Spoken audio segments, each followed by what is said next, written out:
So welcome, we'd like to get the show on the road, and to do that, I'm actually going to ask our Dean of Students, Chris Buddle, to say the first words.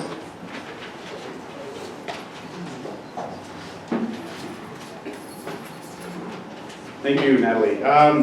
Interestingly, I'm not Dean of Students anymore. I changed roles, but it's only been 2 weeks, so it's very, very new. Yes.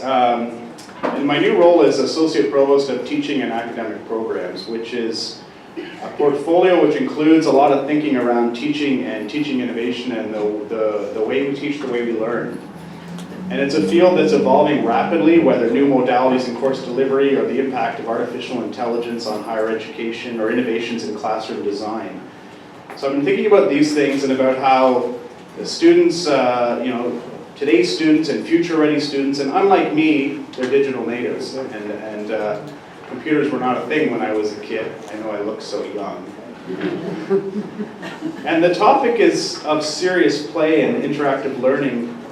I often look to my own children. I have teenagers now, so a lot of discussions are actually about social media and video games, what we might call playful learning.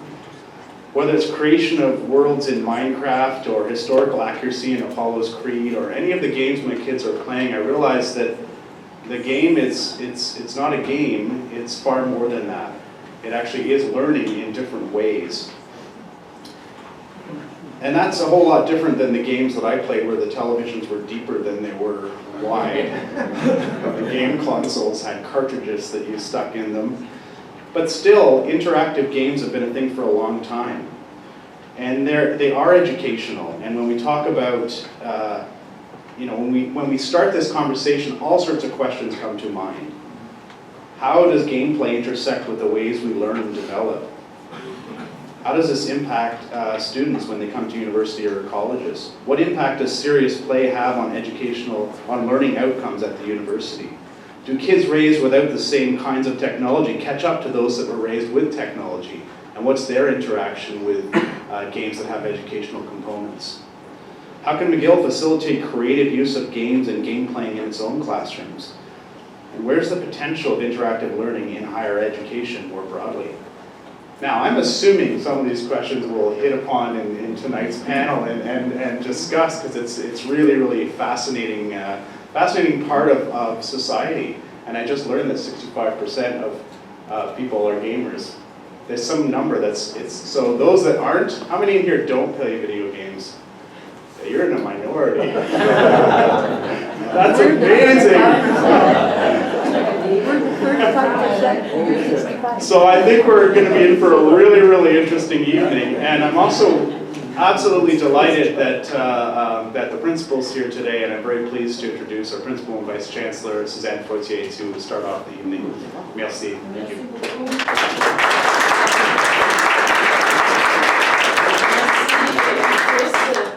Et merci à nos panélistes d'être ici avec nous. On vous souhaite la bienvenue à McGill. On est très heureux de vous accueillir. J'aimerais aussi souhaiter la bienvenue à tous les gens qui se sont joints à nous, parce que ça va être un événement, je pense, très intéressant. It looks like a lot of people like games because it's bringing us together. And so, also, merci à Colline et à Nathalie et toute leur équipe qui ont organisé cet événement. It's great to be here actually for this event and to learn about these ways of learning that are so important. Of course, you know, we're at the beginning of a new year. We're at the beginning of a new decade. For us at McGill, we're almost at the beginning of a new century.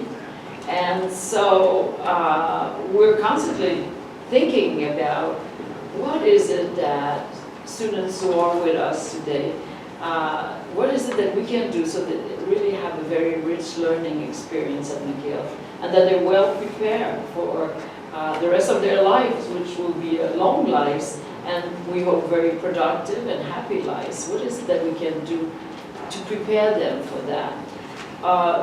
It's a very difficult question, because if you think of what our world was 50 years ago, and you compare it to the one that we're living in today, you can immediately see that it has changed dramatically.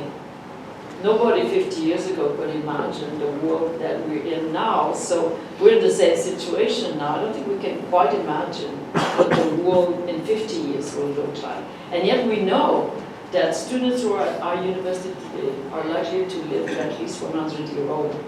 So these are long life, and we need to prepare them for this very long life. There's one thing we know. There's a lot that we don't know, but there's one thing we know. And that is that for people who are in our university today, learning is part of what they will do for the rest of their long lives. It is not something that, of course, they do at the university and then they enter the workforce, and they will continue to have to acquire new knowledge, new skill. Learning will be part of their lives. So, of course, one of the very important things is to make sure that learning is something that is enjoyable, that is rewarding, that is fun. And that's why I think we're so lucky to have our panelists here who will talk to us about how to make learning that kind of very enjoyable experience. I often say to people that learning is probably the greatest activity, the most exciting activity, or at least among the most activities that human beings can engage in. I truly believe that. And so that is what you're going to talk to us about this evening. So, je suis sûre que ça va être une discussion très intéressante. On vous remercie de vous joindre à nous et on est très, très intéressés à vos propos. Merci beaucoup. Merci.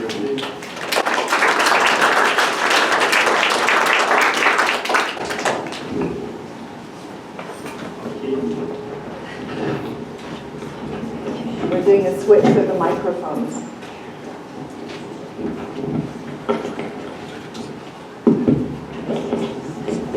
I'm trying to find my notes here. Thank you. I stole your notes. Thank you to the principal for coming to introduce everyone. So I'm Natalie Cook. I'm an Associate Dean of the Library, and welcome to our space. We are absolutely delighted to have you here today. This is a kickoff event for a robust series of events through 2020 around the topic of serious play.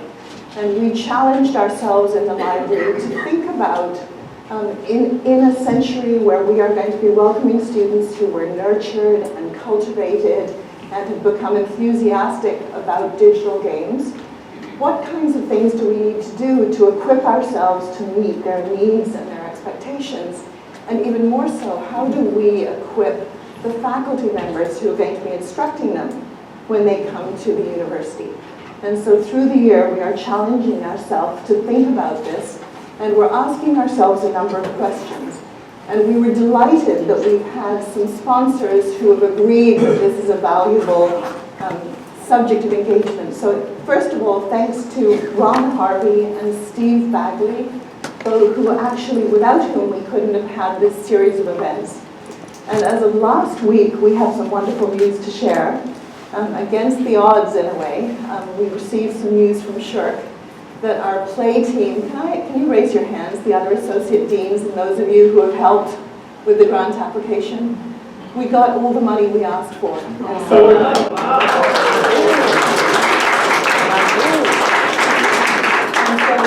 be able to roll out a really robust series of events through 2020. And what you can expect are explorations of a few key questions. Things like, how can play and games enrich the library experience? How can McGill use games to inspire our staff to meet the needs of the 21st century? And you'll see a number of staff members in the room here, which is terrific. And what are the benefits of McGill's libraries recognizing that games can revolutionize learning?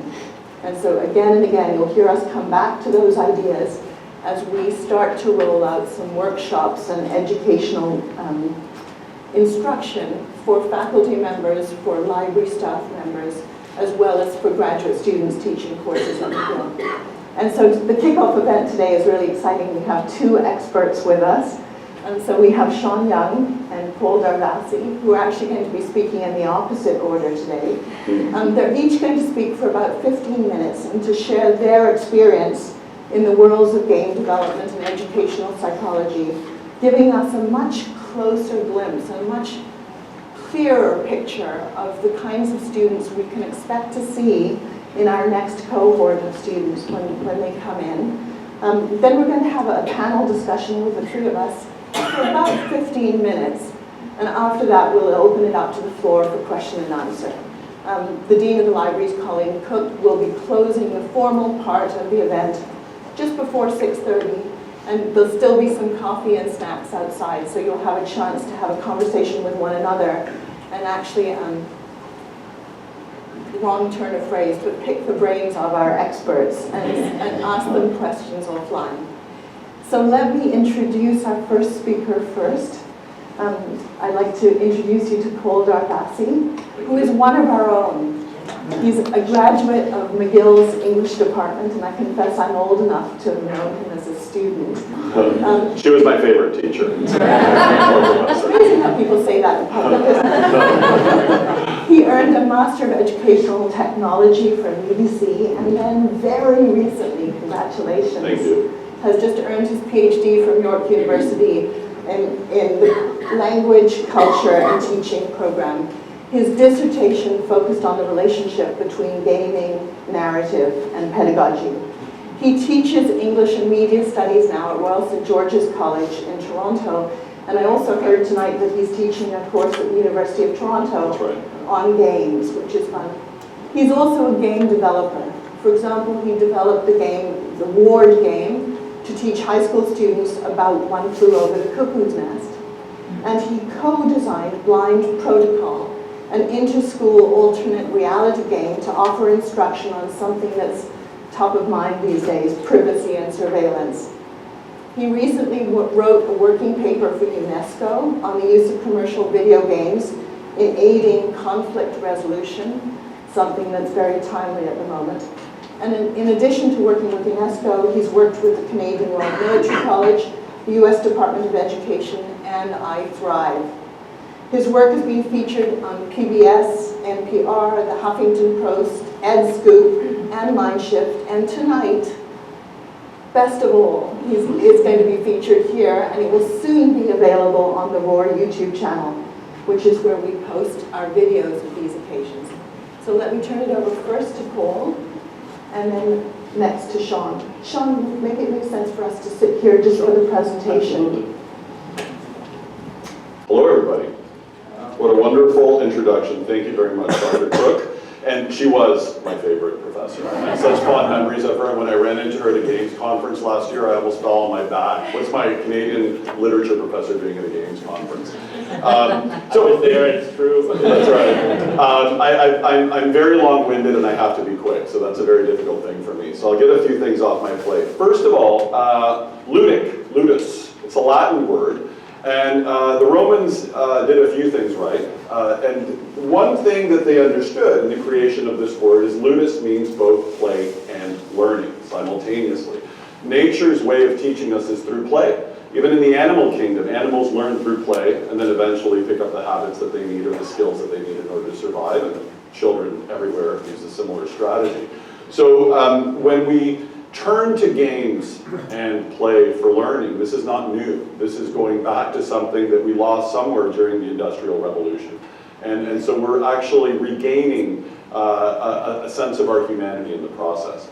The second part of what I'd like to say is it's a bit of a disclaimer.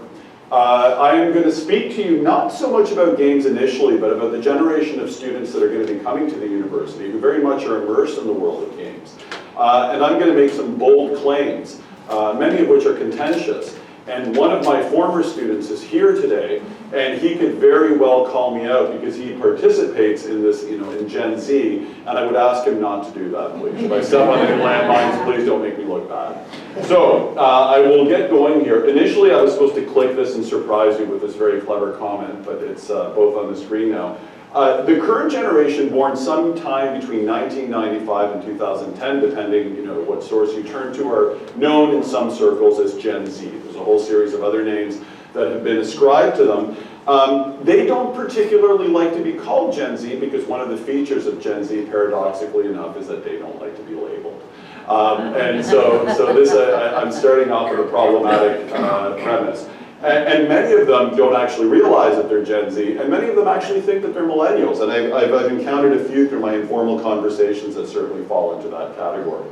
So one of the things that characterizes a Gen Z person is that they were raised on the internet. From the moment they were born, they've had access to internet culture, and digital media. So they've never known a world without internet.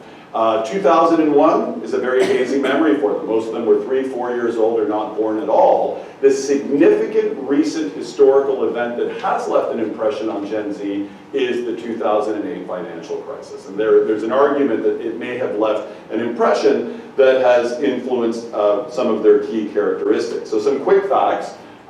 They prefer smartphones to laptops.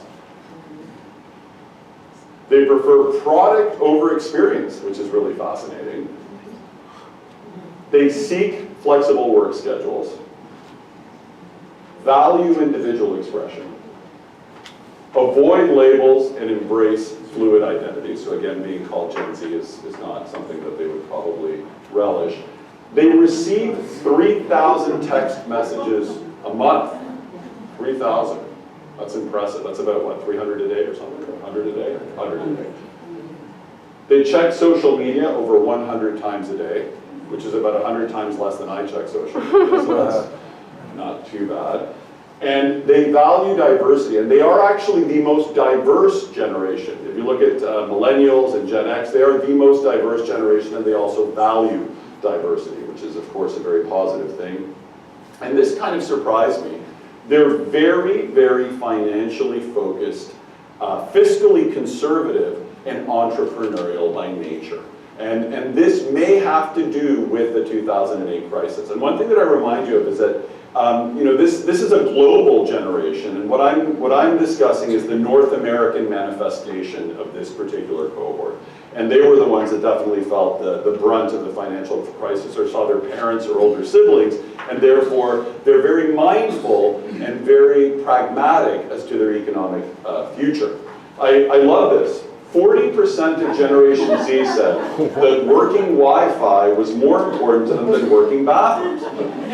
Now, this may seem silly, but if you think about it, I'm sure there's an app to find a working bathroom. So if you have Wi-Fi and not a working bathroom, you will eventually find a working bathroom in your area. But that goes to show you their commitment to online life.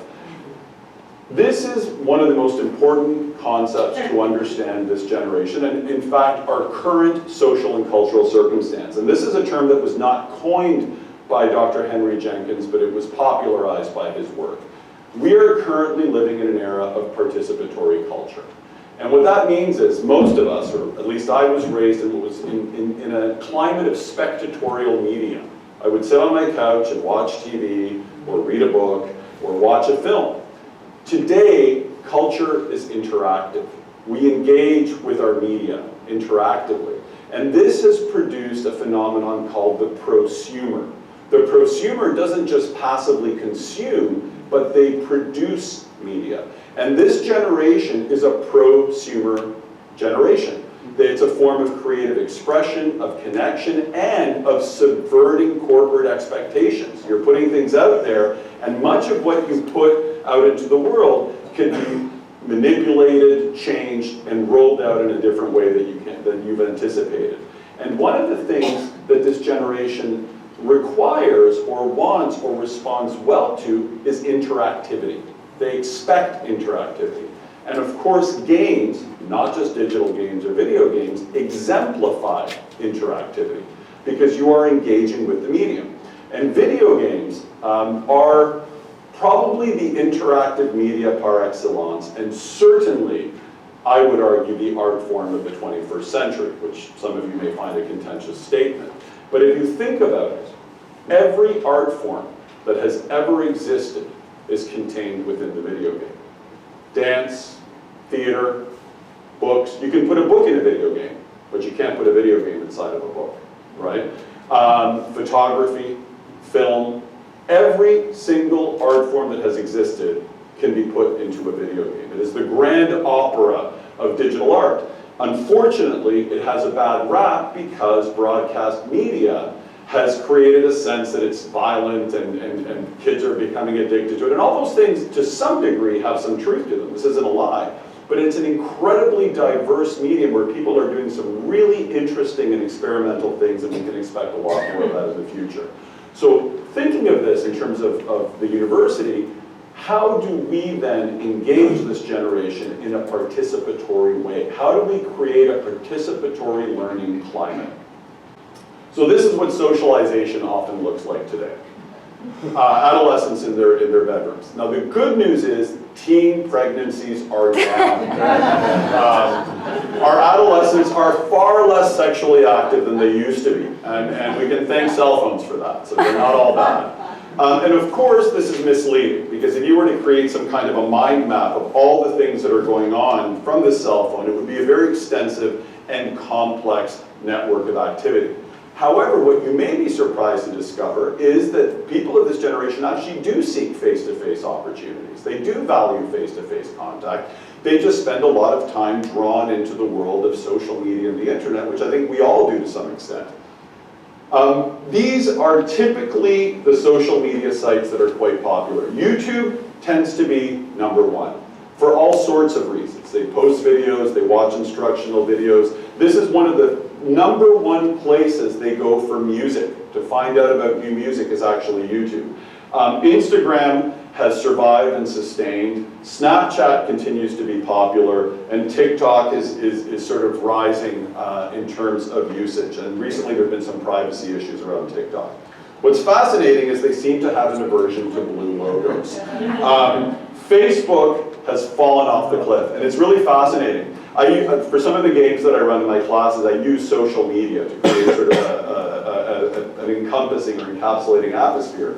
And there was, I think 3 years ago, there was a cohort at my school where everybody in the year before had a Facebook account, and the year after, nobody had a Facebook account. So just there's a very clear dividing line. Now the other two, I would say, are not as dramatic. There are many young people who are using Twitter, and many sort of upwardly mobile people in their early 20s who are turning to LinkedIn as a resource. But they're not favored. They're more utilitarian than something that they would turn to naturally or willingly. So these are not really places where we would first look to find young people. Of course, we have, through social media, what are called influencers. Influencers are people who have large followings in social media. They could be for anything from video games to cosmetics. And young people turn to these influencers as a means of discovering new products, of being inspired, of learning how to play, of learning how to apply makeup for fashion, for any number of things. And these are sort of the celebrities that have an influence over the cohort. We, of course, are living in a climate of uncertainty because of the uncertainty of the climate. And this, of course, is becoming increasingly more dire. And it certainly casts a cloud over the future. Secondly, aside from the climate, we are going to be taken over by robots and artificial intelligence, and there will be no jobs left for anybody, because everything will be done for us. Or so some social scientists believe. But we certainly have to take this into consideration. So together, the uncertainty of the future of work, and the uncertainty of our climate situation, and the uncertainty of our political climate creates a huge cloud over the future. But you may be surprised that 88% of Gen Zs are very optimistic about their personal future.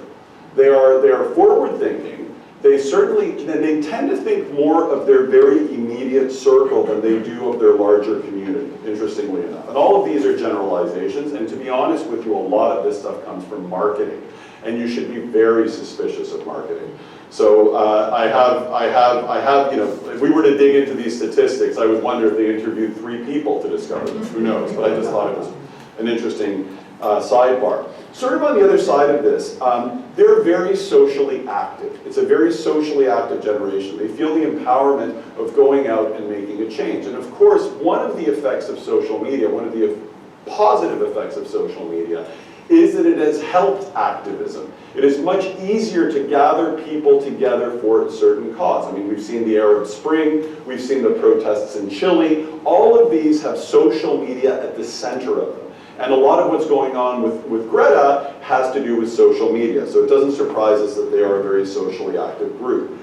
This is very important. They are very much used to personalization. One thing that video games do very well is that they adjust to the player. They give the player options. You have a great deal of agency in the video game world and in the internet world and in the social media world. So when they go out into something like a university or a learning environment, they're a little shocked by the lack of personalization. Well, I wouldn't say shocked because they've been living that reality in school for their whole lives. But what I think is, this is a call. We in education talk a lot about differentiated instruction. How can we create learning experiences that are unique to each individual? And in the past, it was a lot of lip service because the reality of having a classroom of 30 or 40 kids and individuating instruction for each of them is a pipe dream. However, now with digital media and computers, it is possible to do this. We can personalize experiences, and I really believe that the only thing that is limiting us is our imagination, our creativity, our willingness to take risks to do something a little bit different. Esports. Esports, this is what sports looks like now, by the way, in case you didn't know. Esports are massive now. They're turning into a multi-billion-dollar industry. And what contextualizes the popularity of esports is that you may be surprised to find that many, many teens and adolescents and people in their early 20s will watch video games being played informally rather than actually playing them themselves. They'll sit there and watch somebody play a video game for 3 hours, and not even a particularly good player. Sometimes they'll just watch somebody who's very personable, who's playing a game. I remember I walked into my library about a month and a half ago, and there were two kids, what I thought they were playing on their computer, but they were watching a video game on their computer. And one of them was Madden football, right? So it's a football video game. So instead of watching football, you're watching a guy playing football on a video game who's actually not even that good, right? And this is what they're doing in the library. So I don't know what you can do with that in terms of how we contextualize learning and teaching, but it's good to know that these things are happening. One of the beauties of the internet, one of the wonderful things that have emerged is that there is a great deal of informal learning that is going on outside of the formal boundaries of the school. Kids are they're learning from YouTube videos, they're learning from Wikipedia, they're quite curious. They can nourish whatever interest they want in the way they want to nourish it. So as educators, or if you're interested in education, we have to start thinking, how do we accredit or in some way encompass these informal learning spaces? Because they are very powerful, very influential, and very effective. And if these are legitimately drawing young people in, how do we leverage similar strategies in our formal learning spaces? This is what reading looks like in the modern world. Now, there's a misnomer that kids don't read these days. It's not that kids don't read these days. It's that sustained reading has become rare. Picking up a novel and reading it from cover to cover, especially in high school. Middle school kids tend to read, but as things get busy in high school, both socially and academically, they tend to stop reading. Sometimes it comes back, sometimes it doesn't. Reading has become much more fragmentary. They're still absorbing, in fact, more words than they were previously. It's just in a much more fragmented environment. And for those of you that didn't notice, this actually is not part of social media. James will laugh at this. It's a page from Finnegan's Wake. And it occurred to me, if you're familiar with the book, if not, have a look and you'll know what I'm talking about, that Mr. Joyce was quite prescient, James Joyce, the guy who wrote Finnegan's Wake, because any page of Finnegan's Wake reminds me of this. And in many ways, they've said that Finnegan's Wake anticipated the modern world, so I thought that was really interesting. And then finally, this is what research looks like for Gen Z. And that's it. I really don't have to explain very much. Just go to the first 4 hits, and that's all you need. So we obviously, anybody who's in education knows that this is a bit of an issue because they really don't need to do much more than this to survive. And we have to ask a lot of questions about this. Is this a valid form of research? If not, what is being missed out? And how do we better educate young people in order to research in a way which is more commensurate with our learning goals and objectives? And I thought I'd end on this note, a philosophical note. I vape, therefore I own. I hope I'm pronouncing that properly. So this is, I think, a prime Gen Z artifact because it is a meme about vaping. And an ohm, incidentally, I think it's a unit of electric power, and I think the lower or the higher creates more smoke. I'm not a vapor personally. I'm going to try it though because I want to get in with my students. So, so this is I guess maybe one way of filtering our view of the Gen Z generation. To tie it all into games, because games and play is really what I'm most interested in. Not only do video games encompass all previous art forms in some way, they are the interactive medium par excellence, because within video games there are social media. And within video games, there's sites for interaction, for meeting, for socialization, for play, and for learning. I think we dismiss them at our peril.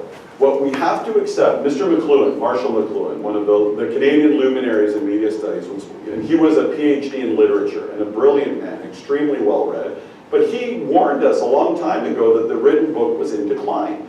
And somebody said to him, well, is this a bad thing? And he said, I don't know if it's a bad thing, but it's happening, and we have to deal with it. And I think that that's something that we have to really address in the modern world. Whether it's good or bad is yet to be determined, but it is the reality of the world that we're living in. It is the zeitgeist and the ethos, and the sooner we contend with it, the better for everybody involved. Thank you very much.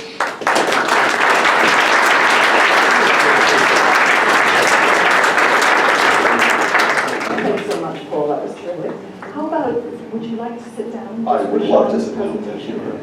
So, doesn't that make you proud that McGill University actually has produced an educator who is thinking through these kinds of issues, exactly, made by McGill.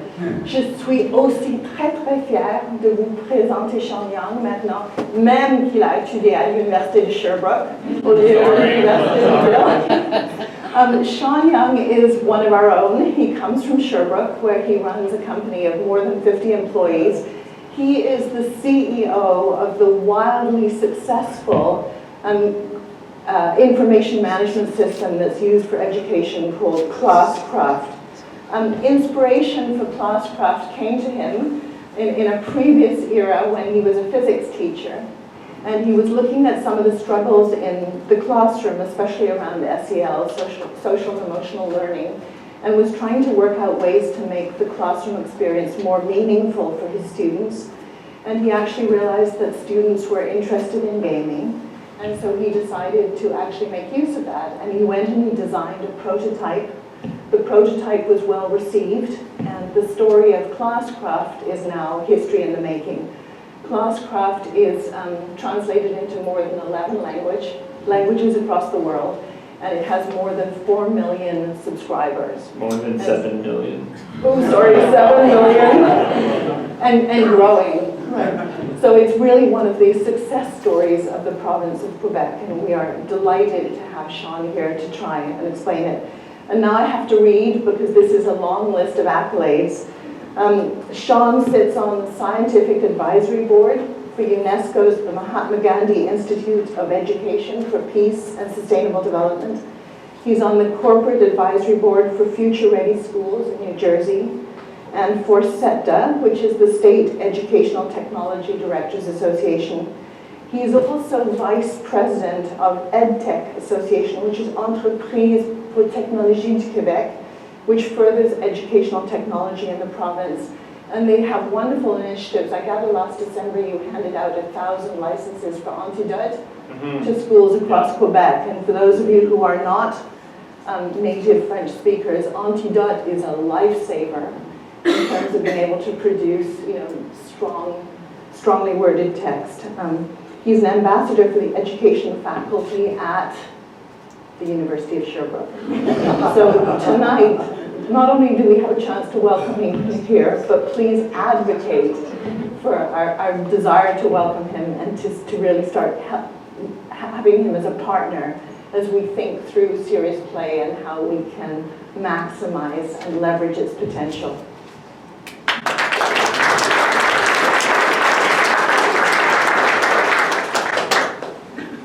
I didn't know I was going to get an intro, so a little intro about me. But on the University Wars front, I also guest lecture at Harvard. Just so you know, but based here at Sherbrooke. We're going to talk, Paul and I didn't coordinate, but it just plays out really well. I'm going to talk a lot more about games, and I have he had one slide about games, and I have one slide about Gen Z, and we kind of, it was perfectly orchestrated that way. Really what I want to talk about today is just the engagement imperative, what we're calling the engagement imperative. We saw a lot about, who are these young people, who are these young learners, what do they care about, our thesis at Classcraft is that we're, yes, going towards lots of uncertainty, and when we think about how we're going to prepare future generations for that, and what type of learners do we want to develop, there's actually a really strong imperative to develop a culture of engagement. One that I'm going to argue here already exists, but that we're completely ignoring in schools, and use that to the benefit of education. So,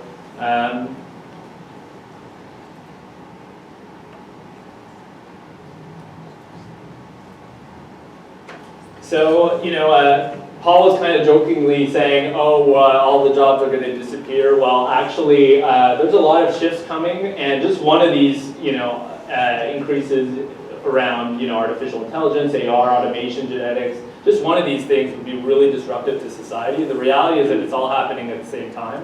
So it's really difficult to know what the future is going to look like. And I'm not even factoring in here climate change and all those things. Just from a technological standpoint, we're accelerating at a rate that's really hard to predict what's going to happen. This is a widely cited quote that is, I wouldn't sell my house on this quote, but there's a very clear, very, very clear trend that a lot of the jobs that children, these Gen Z kids that are in school right now, they're going to be doing jobs that don't exist yet. And we're already seeing that, today, who could have envisioned being an Uber driver, even 5 years ago. And so as these changes coming from technology accelerating, what we're seeing is more and more uncertainty about what the future of the workplace is going to be like. And so there's a strong, strong question mark around what is the future of work? What does that look like? And how do we prepare young people for something we don't even know what it's going to look like ourselves? And so it's a lot, there's a lot for us as a responsibility as educators, but for kids it's very paralyzing. And so, we talked a lot about Gen Z. This is my Gen Z slide. We're actually seeing a lot of increase in mental health issues. Anxiety, stress, and depression are 60% higher in Gen Z kids than they were in millennials. And that's in the space of 10 to 15 years. So these are major issues, and part of it is because these students are very connected, but they're not actually connecting. And so there's correlated to this strong feelings of chronic loneliness, more connected than ever, but more lonely than ever. And it's our responsibility to make school a place where students can connect. And so how do we do that? And how do we make school into this type of experience? So these are kids playing Classcraft. The idea is to develop and harness a culture of engagement that already exists to help them develop the skills that they need to navigate uncertainty. Because to navigate uncertainty, you need to engage with uncertainty, and you need to be forward-looking, self-motivated, and a lifetime learner. And so how do you develop that? And the premise with Classcraft is that you do that through games. Maybe you've heard of this game. Who here has heard of this game? Heard. All right, heard is enough. So about half the room has heard of this game. This is an important game, just because it's really popular, but mostly because of this. Who here has seen this dance? So not the same people, surprisingly. And you're a minority. Usually when I show this slide, everybody knows what this dance is, and like half the people know this game. But what's fascinating about this dance is that it actually comes from the game. And so Paul was talking about games as an art form. I'm talking about games as the prevalent cultural medium, not just of young people, but of the world. And why are they doing this dance? They're not doing this dance so they can win in Fortnite. It's not like, do this, get points. They're doing this because this is the common cultural medium and the common cultural language that they have. When I was a kid, we would, watch Michael Jackson videos and try to do the moonwalk, and that was culture. That was videos, that was music, that was dance, and that was good. Now they're not doing that. They're copying dances from games.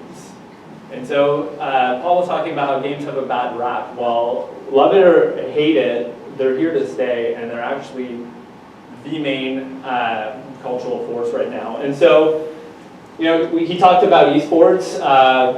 This is what an esports match looks like. Who knows what esports are here? Okay, so more people know what Fortnite is than there are people who know what esports are. 1 billion people watched esports last year.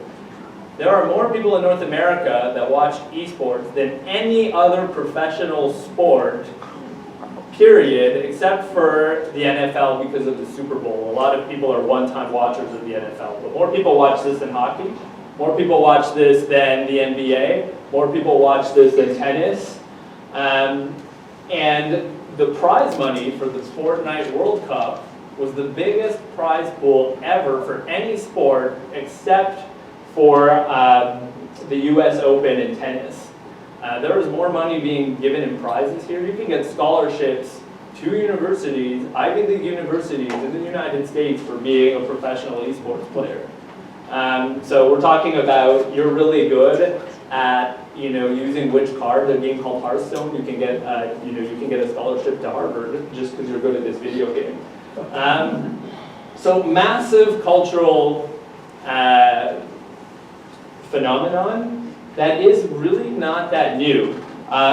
These are cultural sectors by revenue. So red here is music. So this is worldwide music industry. And last year was 20 billion, 19 plus billion, 20 billion worldwide. This is Spotify, Apple Music, all music forms combined. Blue is film, so we're talking about Star Wars, Game of Thrones, all these very strong, Avengers, good culturally strong mediums. And the yellow line is gaming. Gaming last year was a bigger industry than music and film combined twice. This isn't just young people. This is 65% of North Americans play video games. 46% of gamers are women. The average age of a gamer in North America is 34 years old. There are more people 65 and up playing video games than there are people 18 and below. And part of that is because there's a redefinition of what being a gamer is. If you look at this trend, it actually started here in 2009. What happened in 2009 is that gaming overtook both film and music combined. This is the 1x, both of these together. And so this is actually a 10-year-old trend, and 10 years ago the smartphones started. And gaming has completely changed from, gaming is like this dorky teenager shooting people in their basement on a PlayStation, to this is my grandma playing Words with Friends. That's what a gamer is. And so people who earlier said, how many people play games? It's probably more than, there's a lot of closet gamers who don't identify, but that are playing, games on their iPads or on their phones. And, you're waiting in line, you play 10 minutes of a little game on your phone. That is a very common thing. Scrabble, exactly. That counts. It's a game, it's digital, often with other people online. And so, what a game is actually changing, and how we relate to games is actually changing. But one thing is clear, it is by far the predominant cultural form worldwide across all age groups, but also across all demographics.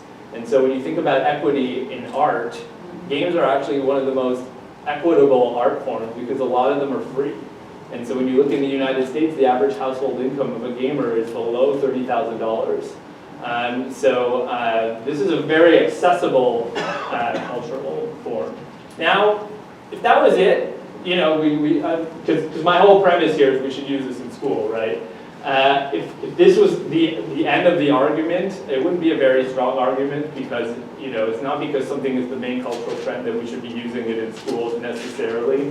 You know, if fist fights were the main cultural norm, I wouldn't be here talking about them. The reality is that there's another part to games that are related to the psychology of gaming. And so, you know, Paul was saying that games have been cataloged as bad through broadcast media. That's true. There's also, like, up until the 2000s, a lot of the research around games was to prove whether it made us violent or fat. And in the last 15 years, a lot more of the research has been around, like, why are games so engaging? Maybe you've heard of this game, Tetris. A lot of people know that game. When you think about Tetris, it's an incredibly repetitive experience which has no point and has no end. So why are we willing to spend, like, you know, 2 hours doing this, but we're not willing as students to spend, you know, 10 minutes doing math homework, which is also equally repetitive and boring. And the reality is that games are extrinsic systems that are really effective by their nature at driving intrinsic motivation. And because they fulfill fundamental needs, you know, you can look this up, it's the theory of self-determination, what drives intrinsic motivation. Really great paper by Ryan, 2006, around these concepts. But games give us control. They give us a sense of progress. The answer to this Tetris question is because the game just goes faster and faster as you go. And so it is always challenging. And so it adjusts so that it's in your zone of proximal development. And the last one is meaning. We think about meaning as a core driver for intrinsic motivation in motivational theory, but when you look at online games, a lot of that comes through social relationships. Maybe you've heard of this game, World of Warcraft. Who here has heard of that game? More people have heard of that than Fortnite. That's surprising to me. But that's good. This is probably one of the more important artifacts of this culture that has ever existed. There are more hours that have been spent in World of Warcraft than the entirety of humanity combined. 130 million years have been played in this game. The biggest Wikipedia site in the world is Wikipedia, but the second biggest is World of Warcraft. Billions of articles written by people about locations and things in this game. And a lot of people play this game just to do this. Become a Tauren warrior and just hang out with people around the fire. And when you think about that, it's pretty fascinating because these social relationships, there's a fascinating study out of the University of Montreal where they did brain scans around people doing this and people having coffee with their friends. And they saw that the brainwaves were like quasi-identical, very, very similar. Because for gamers, this is just as real as meeting face-to-face. And there's even a phenomenon called Warcraft weddings. People who like meet in World of Warcraft, they're like in McGill together, they quest together, and they end up marrying in real life. And when you compare that to, you know, Tinder as a way to meet people online, this is actually a lot richer and a lot more fulfilling than just, you know, swiping based on appearance. So there's a lot there. And the idea is that studies, you know, understand why games are so effective at that. There's a ton of studies around like how should we drive motivation in education, and they're actually the same things. So this is a paper done around motivational theory in games, and this is a paper done completely by a whole other sector, which is around pedagogy and intrinsic motivation, and the conclusions are the exact same. So we have a very strong culturally predominant medium, and at the same time it's also really effective. It overlaps in trying to do what we're trying to do in education, best practices around motivating students. So it's better than fistfights. And so this is what we built. This is called Classcraft. This is a teacher in Chicago. She's teaching a normal class. Kids are, this looks like what you would imagine school looks like. But while they're doing that, she's giving them points. And so their whole day is run as a game. Classcraft is not a video game. It's important to talk about games more broadly than just video games. Paul kind of said that earlier, there's like board games included. But basically what we're saying is let's use these motivational mechanics and the culture and give students an avatar where they level up, they play on teams, and they gain points for doing things that make them better learners. So showing empathy, being collaborative, let's give them points for that and encourage those behaviors. So teachers all over the world, tens of thousands of teachers are running their classrooms as though it's a game. This is more screen of like what that looks like. So kids doing real life activities to defeat digital monsters in a game. So again, bridging that divide between real life and virtual experiences where the classroom is the game. And so we're not saying let's get kids in front of screens playing video games and have them learn that way, though that's interesting and we could do that. What Classcraft is saying is let's transform the way kids interact with school, with their teachers, and with each other to make that into a game so that school becomes more culturally relevant and more engaging. This is what it looks like school-wide. So this is a school in Spain. They're obviously playing Classcraft. They have our logo. They do houses. They have multi-grade houses competing all year in Classcraft, and this is their like year-end dance battle where they're clearly working together, clearly motivated, clearly playing Classcraft, but clearly not on an app. And so think about what that means for a second. We've managed to take the culture and mechanics of gaming and transform and bring that into the real life just like this. And that's what we're saying we should be doing in schools. That is their culture. So let's use that to get kids to become better humans. It also works with humans. This is that course I was telling you at Harvard where we use Classcraft to gamify the class. So if talking to university people here, like you could be doing this. This isn't just for 6th graders. We even have people using Classcraft in the workplace. We're talking about what's the future of work. This is the future of work. The future of work is going to be gamified and it's going to be games. Because that's their culture, and hey, we want to motivate groups of people to learn. Well, that sounds like management in the workplace, right? And they're coming from a gaming culture. It's their predominant medium, and that's what's going to happen in the workplace, and we've already started seeing it. We have call centers at Videotron that are using Classcraft to gamify their staff. Instead of getting powers like you can eat in class, or you can hand in homework late as benefits, you can park in your boss's parking spot or get an extra half an hour for lunch. Those are the types of transformations we're going to start seeing in the workplace as a result of this.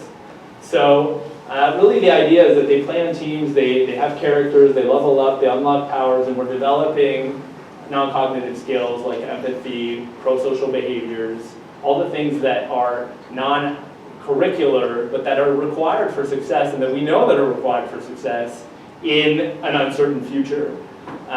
We also have narrative-based lesson planning for teachers where they can, we're talking about personalized learning, create branching pathways for different students so that as they're going through their coursework, it feels like an adventure. We even have episodes that are released on a release schedule that mirrors the same things that are happening in Netflix.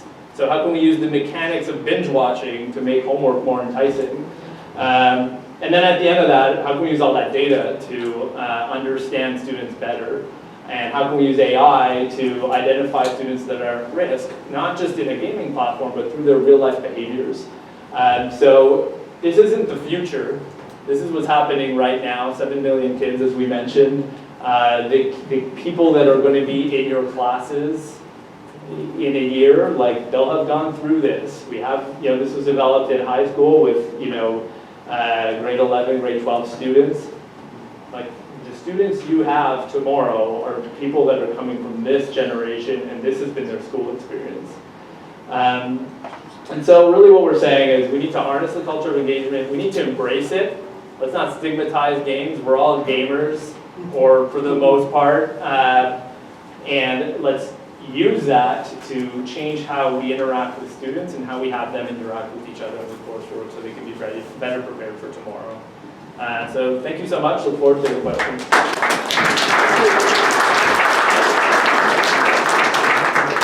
Thanks so much. Thank you. Well, what do you do? So I have 3 short snapper questions because I want to be sure that we have enough time for questions from the audience. So one was for Paul, one for Shawn, and then the most important one for us at the library is going to be for both of you, if that's all right. So Paul, and these are tough questions, by the way. Why games? Why now? Excellent question. Can you hear me? Is the mic working? Yeah. So one of my favorite game scholars and thinkers and game philosophers is a gentleman named Eric Zimmerman at NYU. And he is a brilliant guy who co-wrote one of the Bibles of game design. And you can look up a 3-page document he has online called A Manifesto for a Ludic Century. And what he very persuasively argues in this document is that games are not just, they've become popular now because of video games and they're sort of on our radar, so people are discussing games. He argues that the same way that, for example, motion picture is an expression of industry, as in the factory, as an art form that is produced by a factory paradigm, that games are the most natural expression of a society centered around a computer. And not just video games, because like computers, games are rule-based numerical entities. And computers operate as rule-based numerical entities that are dynamic and playful and interactive. So because games are very connected to the way that computers are shaping our society, games become increasingly central and relevant to our society, which may be one explanation why never have more board games been made than now. Never have a greater variety of card games been made than now. And never has there been an explosion of game cafes all over the world, a phenomenon that started in Canada, in Toronto, and has now spread everywhere.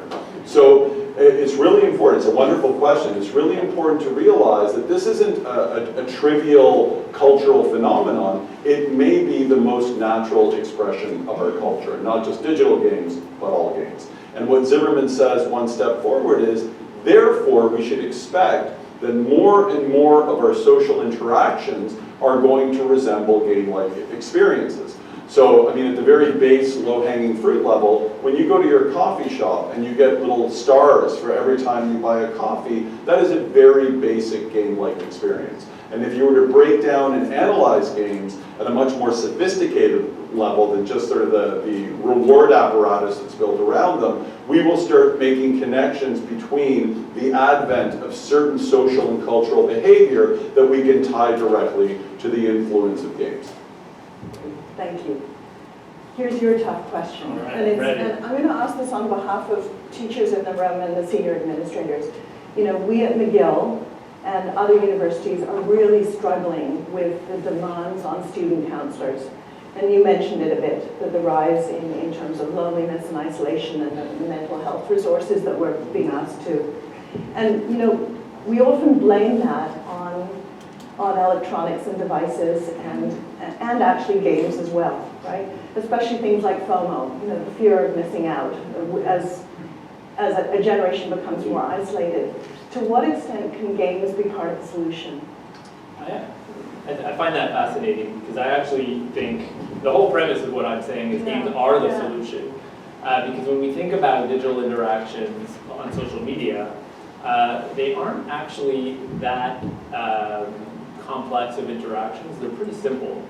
And a lot of the meaning, you know, in my opinion, a lot of the anxiety that we're seeing in young people, a lot of the feeling of disconnectedness is actually coming from the lack of complexity in their main interactions, right? Thumbs up, thumbs down, scrolling, those are very simple behaviors. When you look at gaming, and you look at the collaboration mechanics that are built into most online games, and board games is another example, those are fundamentally different digital experiences. One is designed around consuming and producing content. The other one is built around interactivity and engaging and succeeding with other players. When we look at Classcraft and the way we built it, it's a non-competitive game. You can't win on your own. There's no leaderboards. There's no way to like hurt other players. It's a collaborative experience. And so what that means is that all of a sudden you need to rely on your teammates. You need to rely on other students. And what we've started building is our systems within the platform to drive what they call in education wraparound supports that are peer networks. Students helping other students.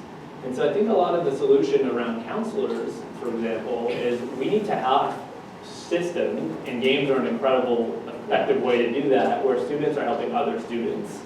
And that the mindset for being a student in university or being a student in high school is built around helping other students succeed, and in doing that, succeeding yourself. And that's what Classcraft is about. We just yesterday launched a new feature in Classcraft where students can write each other secret messages that the teacher approves, and they're basically a compliment system. And when that happens, both the complimenter and the complimentee gain points.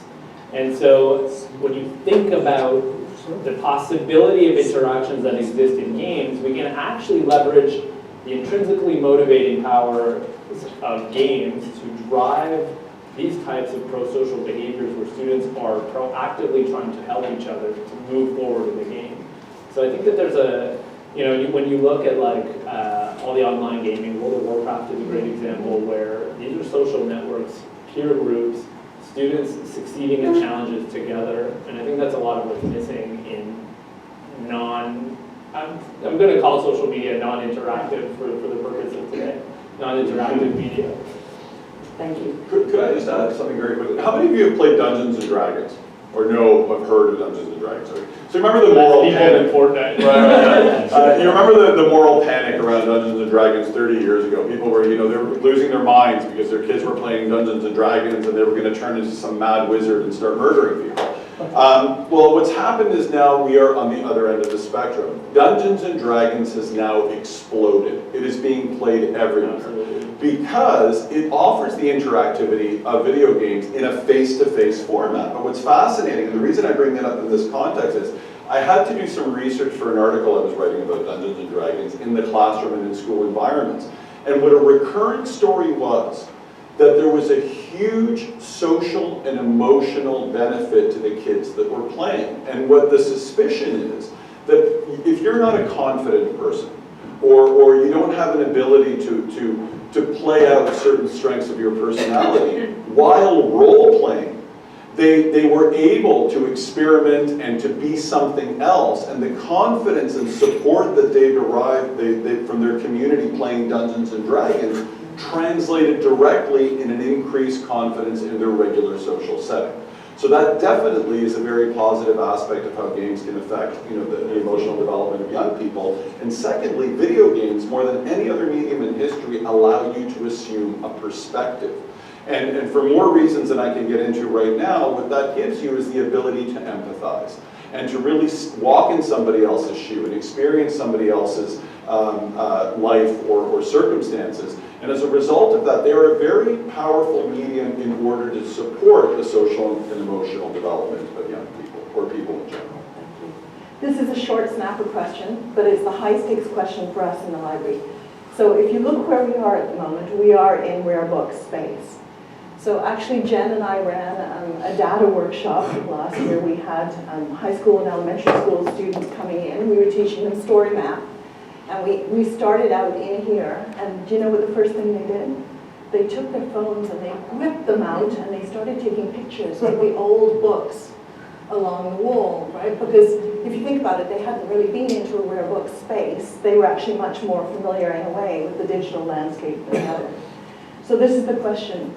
As a library, and specifically as an academic research library, what is and what should be our role going forward, especially as we want to engage with, in productive ways, the Ludic generation? Easy question, eh? I could go for it, Bob. Okay, so I've also written about how, and this is a little different, but I'll segue in. I've written about how libraries connect with the community in the US, and increasingly libraries are trying to stay relevant with the community, Their role is changing. And they're creating one issue is that in the US there's a lack of connectivity in certain demographically or challenged communities, economically challenged communities. And libraries offer the only place where young people can get internet. So they offer Minecraft opportunities and all these playful opportunities within the library, which is part of the informal learning space that many kids are navigating these days. I believe that because the library's role is shifting more than any other aspect of an educational institution, that there's got to be a reconsideration of how that space can be used. And what I find is really crucial is that it is an opportunity to create face-to-face opportunities within a culture that is increasingly making that more difficult. One of the big incentives by the Library Association of America was to include board games in libraries all over North America in order to invite community building within the library. So that's something that even academic libraries could look at. Like, for example, I know at OISE at the University of Toronto, every Friday night on the top floor, everybody plays board games and all the students come and engage with each other. So to create a space which is both celebrating digital culture, but interacting, inviting face-to-face interactive culture would be very valuable for the community. I think as well, like for me, there's a question about like, games are really effective at transforming behaviors because they give meaning. And so, you know, an example of that is golfing. You've ever heard of golf, that sport? I call that a game. But when you think about golf, there's like, take this ball, put it in the hole. And if I were to tell you that as a task, you would simply pick it up, walk over, put it in the hole, and leave. And like, no, that's not golf. You actually need to use clubs. You have to count your strokes. If you throw, you know, if it goes in the woods, you know, that's double points. And you know what? You can't even dress the way you want to do this activity. And it's because of those things, these extrinsic, arbitrary rules that we're putting on this activity, that meaning is derived, because the reason people get up at 6 a.m. on a Sunday to go drive balls is because of those external systems, right? So we're driving intrinsic motivation and behavior change based on an external system that is made up. And so the link here is that, you know, I would invite librarians and librarians to think about what are the behaviors that we want in people coming to the library? What do they want? What do we want them to do? And how do we build a system and an interactive experience to drive them towards that behavior change? And so if your goal is not to have them snap books, what are you going to do to make them pick up a book? And what are you going to do to make them interact and, you know, go through the experience of exploring a book? And what are the extrinsic systems you need to put in place to drive intrinsic meaning and value for that is culturally relevant for these kids to do those activities? And so I think that we can learn a lot from games about how they change our behaviors and apply that to the modern library as well. That's terrific. By the way, I invite you when you leave to take a look at the exhibit galleries of the book art that's out there. These fabulous artist books that really can't be digitized. The experience has to be, you know, with moments of wonder with these books. Now it's 6:15. I promised you we would end at 6:30. Can I just ask if there are people in the room who have questions, could you put your hands up now so that I can just see what the number of questions that we're juggling in those 15 minutes? Yeah, okay, so we have 5 or 6, so it's going to be pretty rushed. So what I'm going to do is I'm going to actually ask that we take 3 questions, and then I'm going to turn it over to the panelists, and they can choose which one they want to answer. And that way we'll be able to hear the questions, and we'll at least be able to engage them in the public rules. Okay, so let's start in the front. Thank you very much. Can you speak up, because we haven't got mics right now. Thank you very much. My question is for Shawn, and it's about the effectiveness of the intervention or task. Actually, having 7 million users, it shows that it was effective. But I'm curious to know how you measure or how you assess the effectiveness of this intervention. Because it's usually one of the questions that about serious games. Right. So we have a tough question. Can we go to 3 and then you'll choose which one to answer? Because otherwise we're not going to get I'm around. happy to answer this fast as well. We could like answer super fast. But then we're going to have to hear all 6 and answer super No, that's what I'm saying. Let's do 6 super fast. Okay, all right, super fast, go. So the answer to that is, it depends what you're measuring for. The question was, how can we know if it's working? Is it just shiny or does it work? We have actually, so we have our own internal metrics where we measure school climate. We're able to measure engagement across real life interactions. We also have over like 30 research papers that have been written by doctoral people and professors all over the world around using ClassCraft for specific reasons, like increasing engagement, increasing academic scores, increasing attendance, increasing time on task, and those are resoundingly positive, luckily for us. I just find them on Google Scholar, and they're positive, so that's good.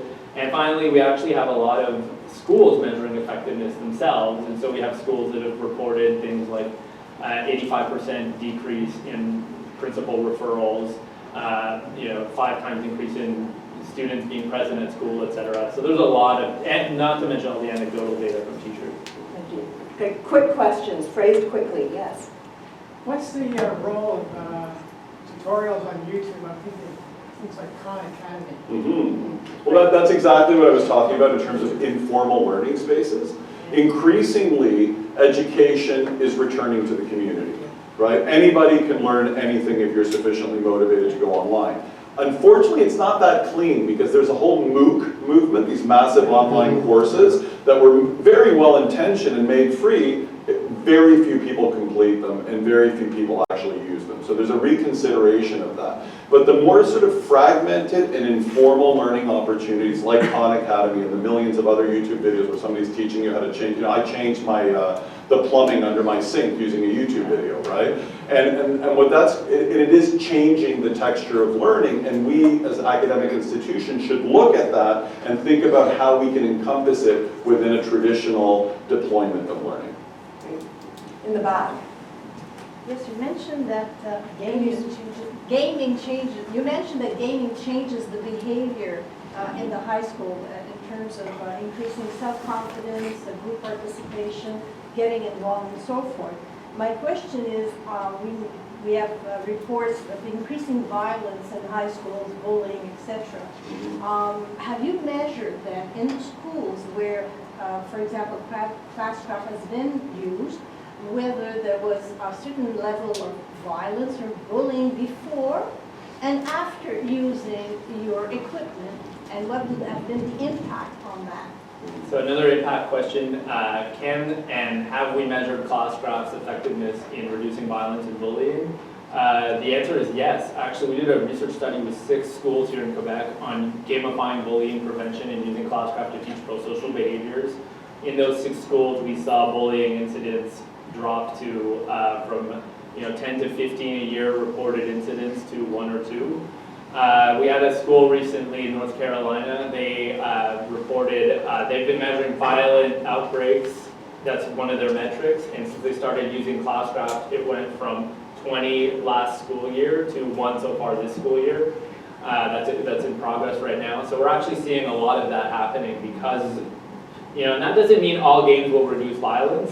But ClassCraft is designed as a collaborative experience to promote, positive and pro-social culture and behaviors, and so ClassCraft itself has been shown to be effective at doing that. Great, thank you. Makes sense in a gaming talk that people are playing by the rules of engagement. 6:20, yes. We did 3 questions in 5 minutes. Easy Yeah. question. How do you reconcile these 2 statistics? One, you said the explosion of video gaming since 2009. And the increase of 60% in Gen Z, Mental illness, yeah. depression, and so on, isolation. I mean, I think I wouldn't. You might Yeah, have taken it. I do. Go ahead. Yeah, I was sure. going to say I wouldn't correlate those 2 things necessarily. There's been an explosion of a whole bunch of other things as well since No, but you showed these 2009. two, Yeah, I don't think they're necessarily there's a necessary causality between that. We've actually seen, outside of gamers who are, cyber addicted, outside of those groups, we actually see gaming increasing feelings of connectedness, feelings of collaboration, feelings of success, self-efficacy. All these things go up, and those are indicators that are inversely correlated to those other feelings of anxiety, stress, and depression. So I would say that it actually isn't necessarily connected. And I would only add that I think that the one medium, I mean, that is grown more than games in that time is social media, obviously. That's ubiquitous. And one thing about social media is I'm certainly not putting pictures up of myself waking up first thing in the morning, right? I am putting the nicest, the most beautiful aspect of my family and hiding the reality of my existence. And young people are only seeing the best versions of everybody else's life. And when you're home alone on a Friday, when I was home alone on a Friday in high school, I could watch Saturday Night Live and not worry about what everybody else was doing. But when I'm seeing pictures of the party that I wasn't invited to being posted on social media, I'm gonna feel rejected, unhappy, insufficient, insecure. And I think if I were to informally target the source of that depression and anxiety, it would be social media. All my experience with games is, I could criticize games for many reasons, but I honestly think that they do a lot more for creating collaborative communities than they do for provoking anxiety. It's a super interesting study, exactly, comparing depression amongst gamers and social media for these age groups. Correlation would be it's more with into social social media. media. These are tough questions for short snappers. We have two more, one in the back and one in the front. Yep. Hi, I've noticed that the focus of your talk has been on Gen Z. Why not millennials and Gen X even? Because things like globalization, automation is probably going to force those generations to seek retraining. And also, what's McGill going to do about it? I can't answer for McGill. The theme for the evening was like, what are the future students? And so that's why I think we focused on those groups specifically to answer. It was my fault in terms of setting a particular topic. That said, to answer some of those questions, I think that we, specifically for games, Gen X, millennials, boomers, all these people are gamers. And we are going to be seeing issues around reskilling and upskilling of those workers. We're seeing, an example of that is the autonomous trucking in the United States is happening. That is the job that has the most workers in the United States, 3.5 million truckers. And in the next 5 years, at the same time that this is going to disappear, we have 3.5 million new cybersecurity jobs opening up. And how do you take a trucker and transform them into a cybersecurity expert? That's pretty tough. So we're going to have some really big reskilling and upskilling challenges. And I would say that the way forward towards solving some of those issues is around driving autonomy around learning through some of the self-directed learning, but also creating engagement around that learning through potentially gaming. So I think we have our work cut out for us. One last thing. Well, it has to be very short because we're at Forget 6:25 forget it then. Really. Last question, and then I'm going to invite the dean up. His closing remarks. I was born during the Depression. You mentioned the Depression more than once. What are you going to do for a guy that played cribbage and still enjoys playing cribbage? That's a board game. Mm-hmm. Now, I don't see anything for seniors. You can have more and more seniors. We're living to 100, I think. What have you got for us that we can get excited? I'll get you excited. I'm excited about getting you excited. So let's be excited together. There's a gentleman, a researcher in California, I forget which university, Alan Gazzaley, I believe his name is, and he does what's called neurogaming. And this is targeted to seniors. And he's done games where you're basically driving a car and responding to certain stimulus as you're driving. And he has mapped the improvement of memory and reaction time in seniors from playing these games. So games are not just narrative, they can be targeted to very specific cognitive benefits. And seniors stand to gain enormously because sometimes seniors are understimulated. They've been taken out of the workforce. They're struggling to feel relevant in a society which seems to move beyond them. And what games allow you to do is to be relevant and to stimulate yourself in a way where society may not be stimulating you. one last piece to that, I would say that for seniors, gaming is an opportunity to connect with their family. This is a personal story, but before my grandfather passed away, we used to play a ton of cribbage online, because he lives in Saskatchewan. So we were literally playing cribbage through a video game format, and it allowed us to connect in a way that we wouldn't have been able to earlier around card cribbage. So I think that it also creates opportunities to reduce isolation in elderly people as well. What about rural Canada? We don't have that, I'm from rural Canada. We don't have that chance that you have in the city. Do you have Wi-Fi where you are?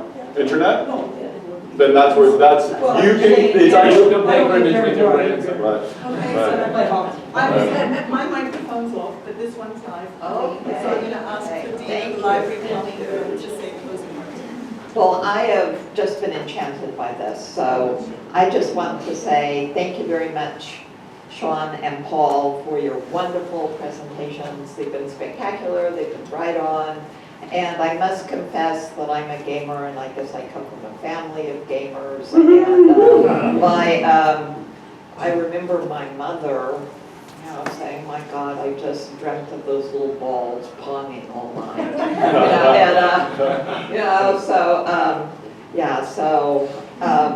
I really think that you gave us an incredible amount to think about.